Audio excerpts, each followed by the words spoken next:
నేను నెల్లూరు జిల్లా కలెక్టర్ గారికి మేము విన్నవించుకుంటున్న వినతి, అయ్యా మాది ఆమంచెల్ల గ్రామ పంచాయతీ, నెల్లూరు రూరల్ మండలం ఆమంచెల్ల గ్రామ పంచాయతీ వాసులమై మాకు ఇందిరాగాంధీ గారి ప్రభుత్వంలో 40 సంవత్సరాల కిందట మనిషికి ఒక 2.5 ఎకరా కింద కూలీ చేసుకునే ఈ పేదవాళ్ళకి ఎస్సీ ఎస్టీలకి మాకు ప్రభుత్వం 2.5 ఎకరా కింద మంజూరు చేసింది.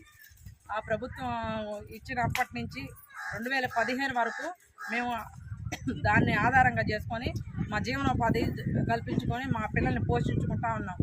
ఆ తర్వాత 2015లో గవర్నమెంట్ వారు అధికారులు వారు వచ్చి ఎంఆర్ఓ గారు, ఆర్డీఓ గారు, ఆర్ఐ గారు, బీఆర్ఓ గారు వీళ్ళంతా కలిసి పార్కులు కట్టాలి, ఇండస్ట్రీ పార్కులు కట్టాలి అని చెప్పని దాని నిమిత్తం మా భూముల్ని మేము ఇవ్వము, ఆ భూములు ఇస్తే తిరిగి మాకు జీవనోపాధి కోల్పోతాం, మళ్ళీ మేము కూలీల కింద మారిపోతాం అన్నా కానీ వాళ్ళు ఒప్పుకోకుండా ఆ భూమిని వాళ్ళ స్వాధీనం చేసుకొని మాకు కొంత కాంపన్సేషన్ కింద మాకు ఇచ్చారు.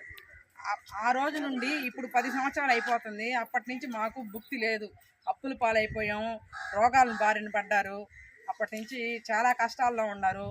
ఆ పిల్లల్ని చదివించుకునే పరిస్థితి కూడా లేదు. ఏదో కూలీ నాలీ చేసుకుంటూ అంతంత మాత్రం బతుకుతా జీవనం సాగిస్తున్నాం. దయచేసి అధికారుల వారు మా యందు దయ ఉంచి మా భూముల్ని మాకు తిరిగి ఇప్పించవలసింది కదా ప్రార్థిస్తున్నాము.